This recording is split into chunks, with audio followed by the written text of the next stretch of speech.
Haleluya, puji Tuhan. Shalom, selamat pagi buat semua kita, keluargaku yang terkasih di dalam Tuhan, dimanapun engkau berada, baik yang ada di Jakarta, yang ada di Banten, yang ada di Australia, yang ada di Medan, yang ada di Papua. Wow, di mana-mana deh ya.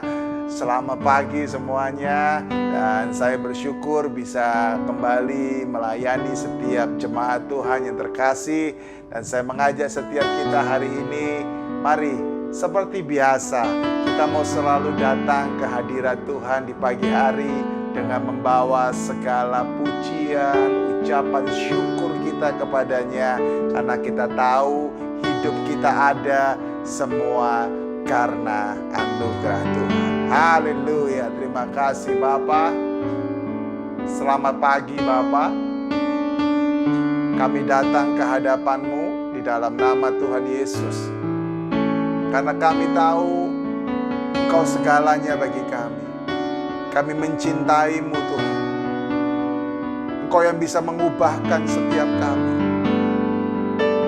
Ajar kami dan tuntun terus kami Tuhan. Terima kasih untuk hari yang baru. Terima kasih untuk waktu yang baru ini Tuhan. Terima kasih.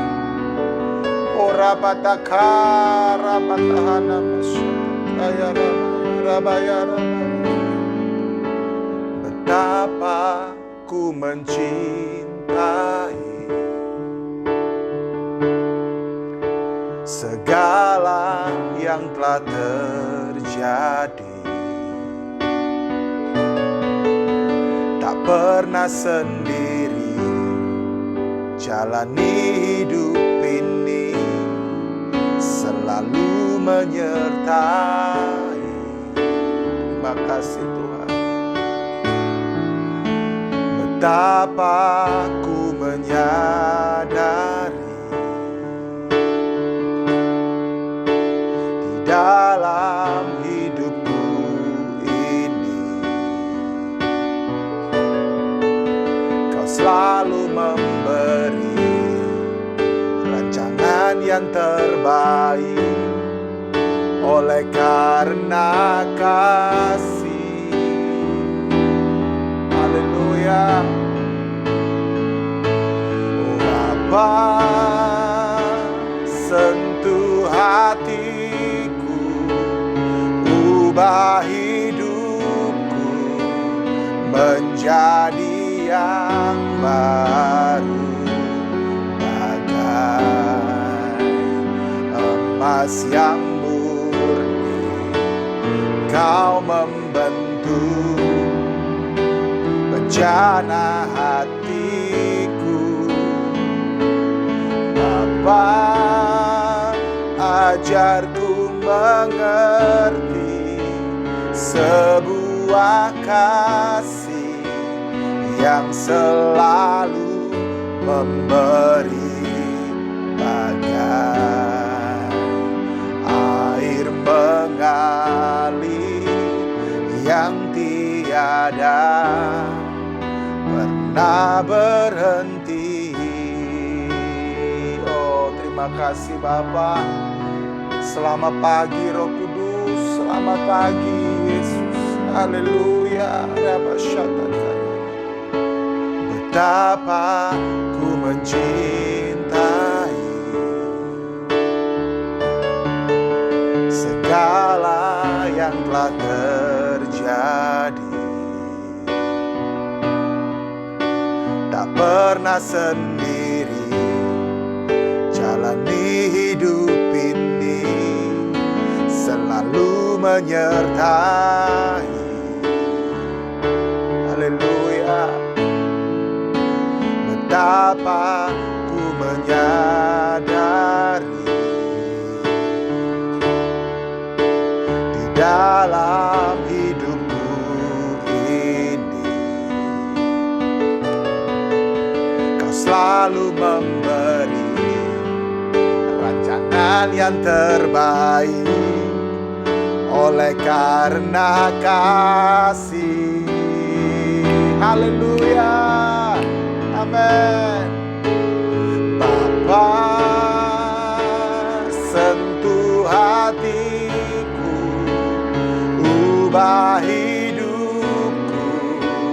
menjadi yang baru, bagai emas yang murni.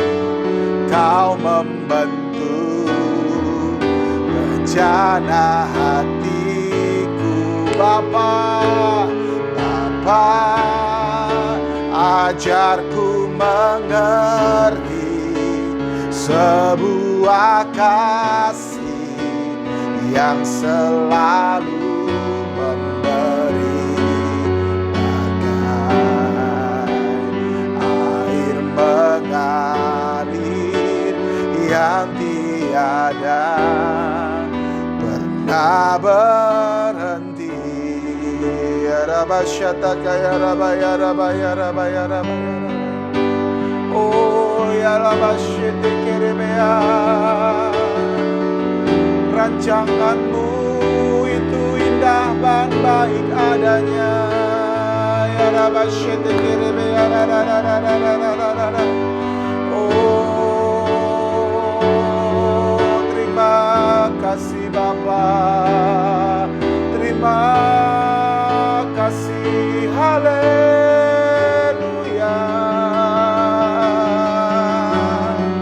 Oh ya Rabba Shetekerebea.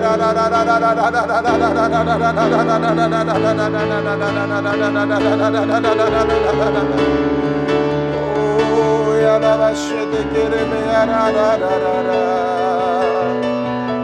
Terima kasih Bapa, ku nyanyi haleluya,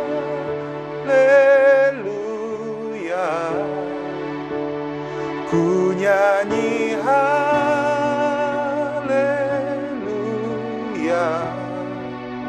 Sungguh kau hebat, ajaib perkasa perbuatanmu. Terima kasih Bapa, ku nyanyi haleluya,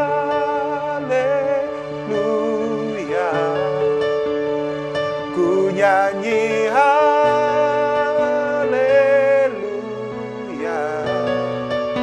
Sungguh kau hebat, ajaib perkasa perbuatanmu.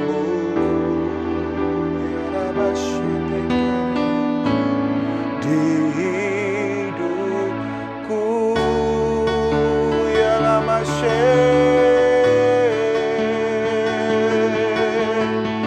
orebe alama shetekerebe arala.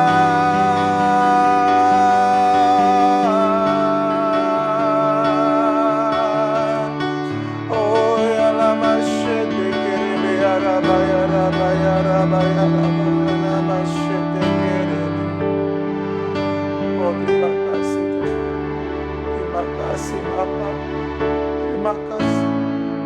Kau yang kami andalkan, Kau yang kami percaya. Kaulah sumber kekuatan kami, Kaulah sumber pengharapan kami, Kaulah sumber kedamaian kami.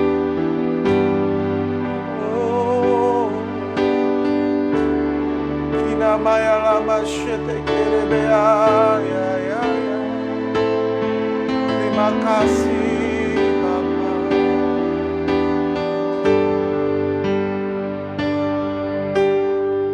Satu-satunya yang ku andalkan, satu-satunya yang ku percaya. Engkau sumber kekuatan, sumber pengharapan, sumber kedamaian. Satu-satunya yang ku andalkan, satu-satunya yang ku percaya. Engkau Tuhan memberkati, Tuhan penyembuhku, Tuhan pemulihku.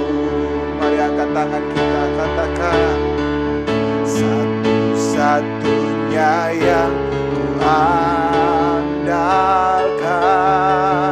satu-satunya yang ku percaya.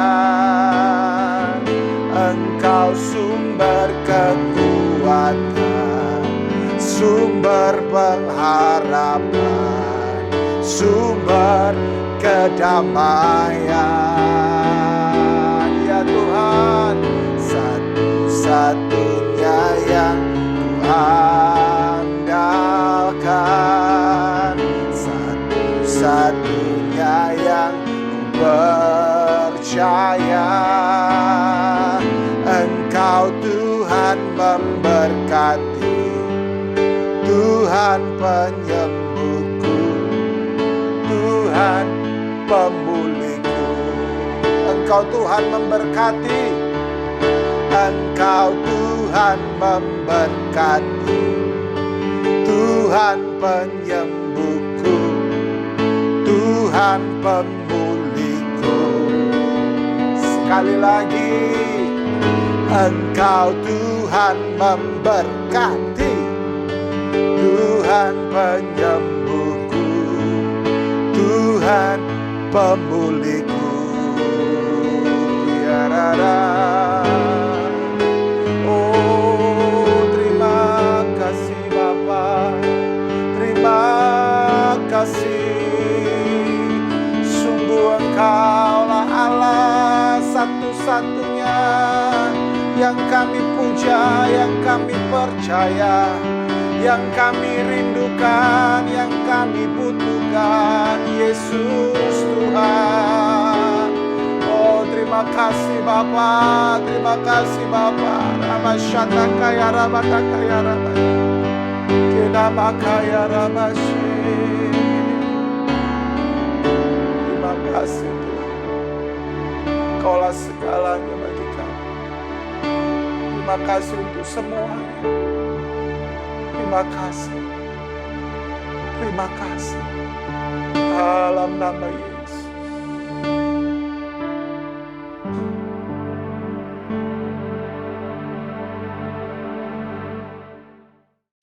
Shalom, shalom. Haleluya. Selamat pagi semuanya. Puji Tuhan. Selalu ada sukacita ya. Selalu ada ucapan syukur, selalu ada penguasaan diri, selalu ada apa lagi ya, kesabaran, selalu ada kemurahan, selalu ada kasih, dan selalu ada buah roh yang berlimpah-limpah dalam diri kita. Dan jangan lupa ada juga buah jiwa. Amin. Puji Tuhan ya. Mari kita berdoa untuk kita mendengarkan firman Tuhan, karena saya percaya firman Tuhan itu betul-betul akan menjadi pelita bagi kaki kita. Haleluya. Bapa yang baik, terima kasih untuk hari ini, terima kasih untuk waktu ini, terima kasih kami masih diberikan waktu untuk kami masih bangun dan kami bisa bernafas dan kami bisa beraktivitas, kami bisa menikmati semua karyamu, semua ciptaanmu. Terima kasih Bapa yang baik, kami mengucap syukur, kami perlu firman-Mu, tolong kami supaya kami terus mempraktekkan firman-Mu di dalam nama Tuhan Yesus Kristus. Haleluya. Amin. Nah, puji Tuhan. Hari ini saya memberikan sebuah tema, tergesa-gesa sama dengan merugikan. Ya. Amsal 19 ayat yang kedua. Tanpa pengetahuan, kerajinan pun tidak baik. Orang yang tergesa-gesa akan salah langkah. Rancangan orang rajin semata-mata mendatangkan kelimpahan, tetapi setiap orang yang tergesa-gesa hanya akan mengalami kekurangan. Perhatikan ini, Amsal 19 ayat yang kedua, Amsal 21 ayat yang kelima dengan jelas menulis bahwa orang yang tergesa-gesa hanya akan mengalami kerugian. Ya.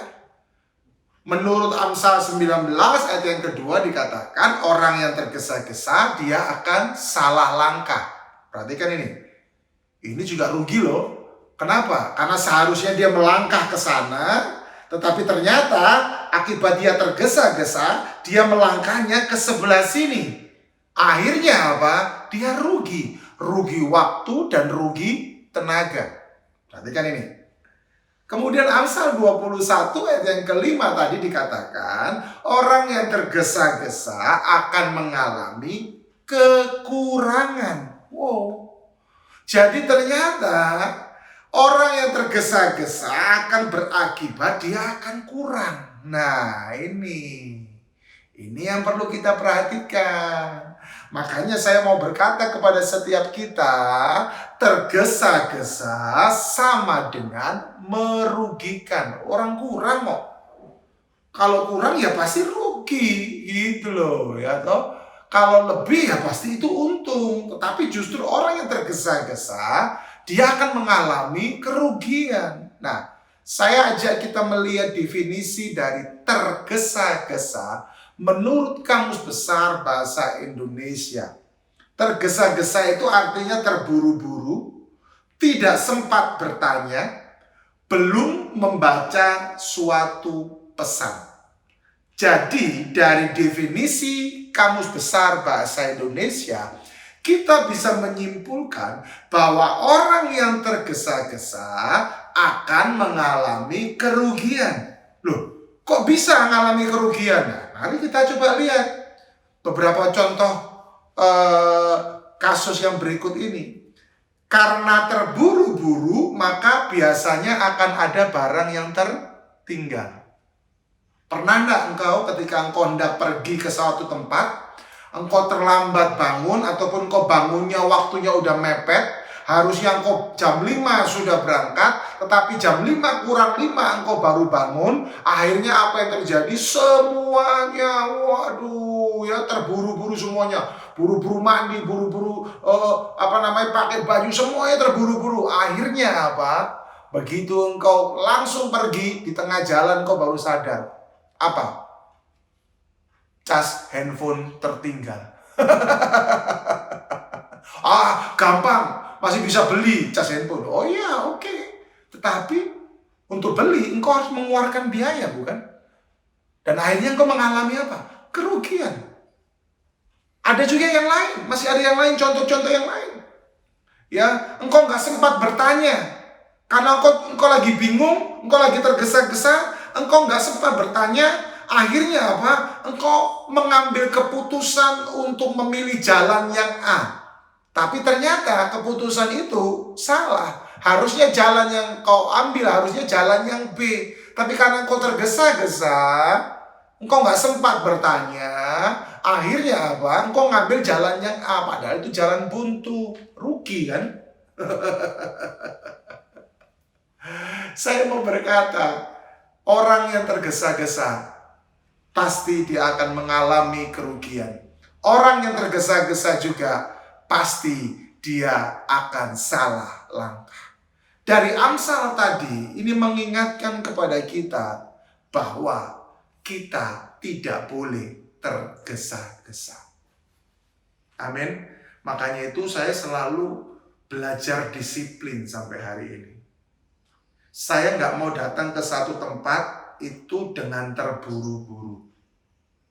Karena kalau saya datang ke satu tempat dengan terburu-buru, maka sudah pasti saya akan mengalami kerugian. Ya, betul. Saya ngalami kok. Satu kali saya lagi di kota Surabaya waktu itu. Ya, akhirnya apa yang terjadi? Singkat cerita, saya terlambat bangun, saya tergesa-gesa, dan saya mengalami kerugian.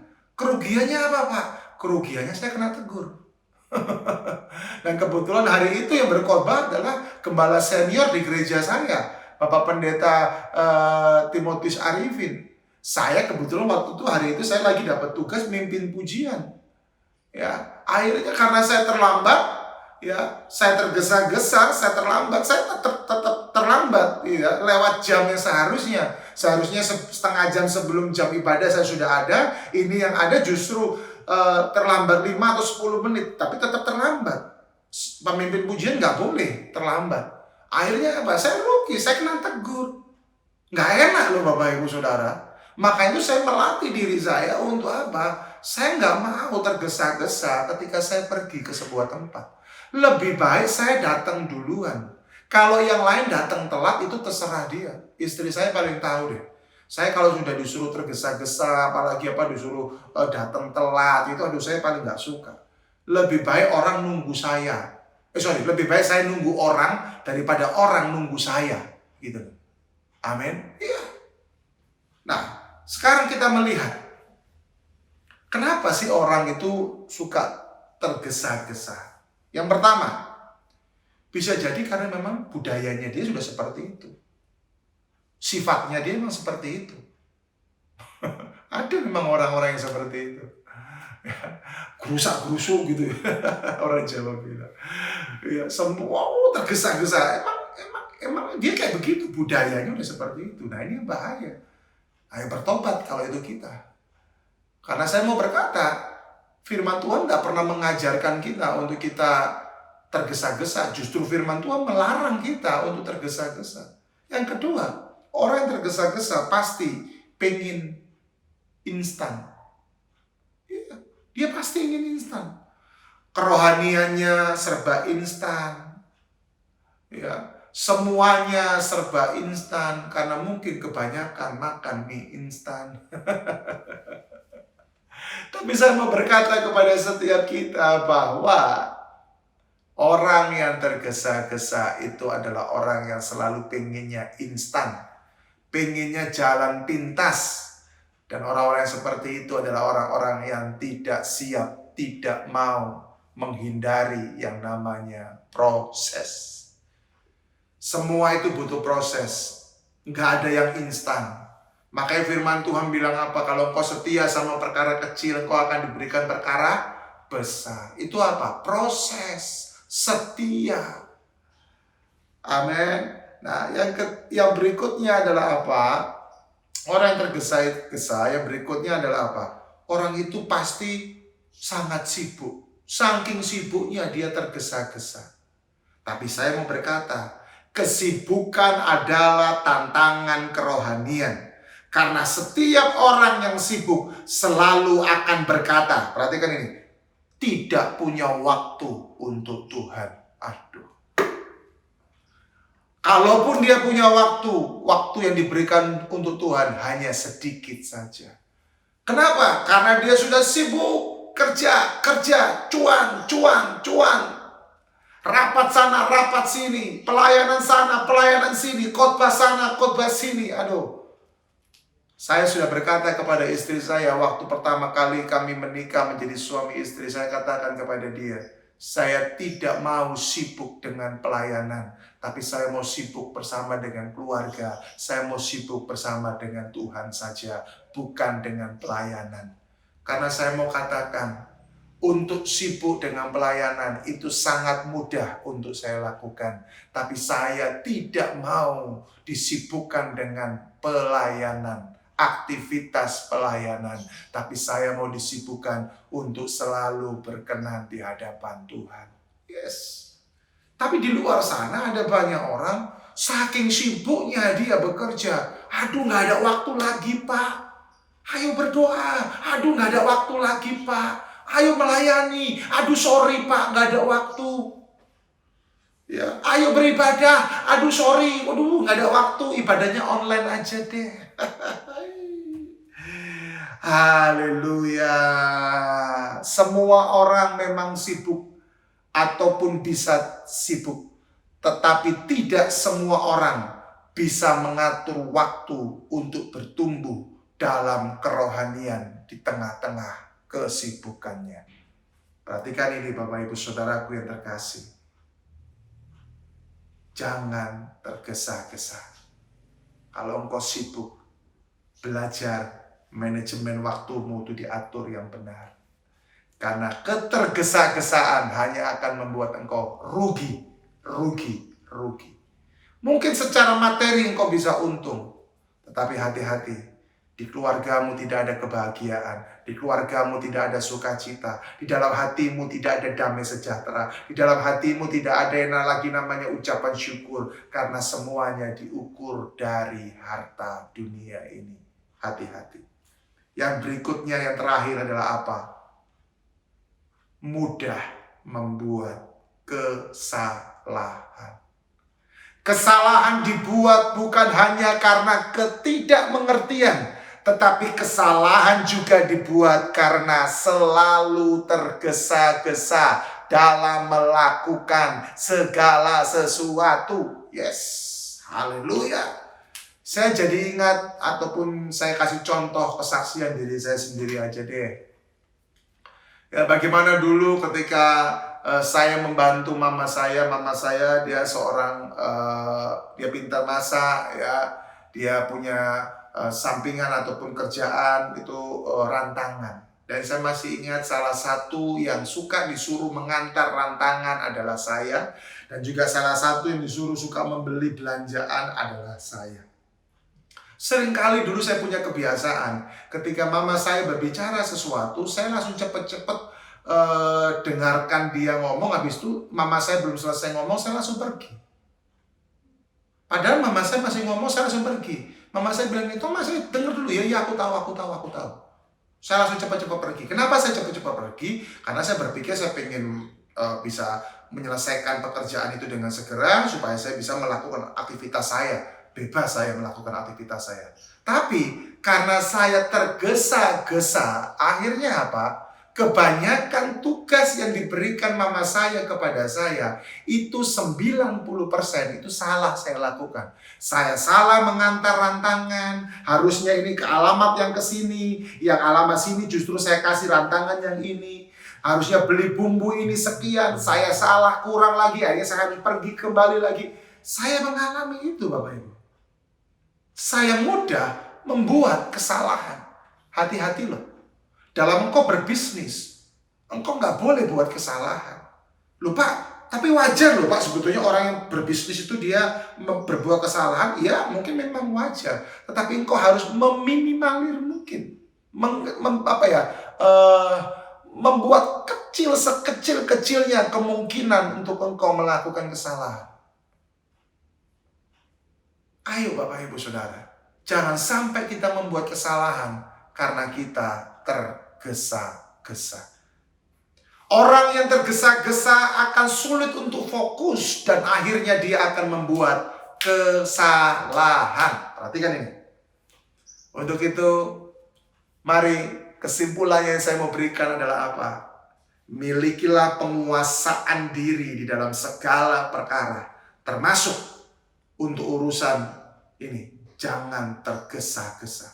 Milikilah penguasaan diri. Jangan cuma mau yang instan aja. Engkau harus menyukai proses. Jangan sampai karena kesibukan akhirnya engkau kerjakan semuanya dengan tergesa-gesa. Milikilah manajemen waktu yang tepat dalam kehidupan jasmani, dalam kehidupan rohanimu. Kurangi sekecil mungkin untuk melakukan kesalahan karena ketergesa-gesaanmu. Selamat mempraktikkan firman Tuhan. Karena firman Tuhan kalau engkau praktekkan, engkau akan melihat manfaat-manfaat yang luar biasa. Mari kita berdoa. Bapa yang baik, terima kasih. Hamba-Mu selesai. Hamba serahkan umat-Mu dalam tangan-Mu. Biarkan umat-Mu boleh mempraktekkan firman-Mu. Hari ini dalam mereka beraktivitas, Tuhan tolong mereka supaya mereka tetap ada dan mempraktekkan firman-Mu ini ya Tuhan.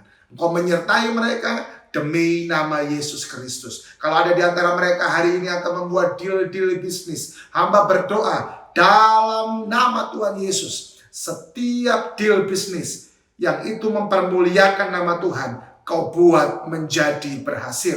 Tetapi kalau deal bisnis itu bukan daripada Tuhan, engkau yang melalukan, engkau yang meluputkan setiap umatmu dari kerugian-kerugian akibat rencana jahat manusia. Dalam nama Tuhan Yesus Kristus.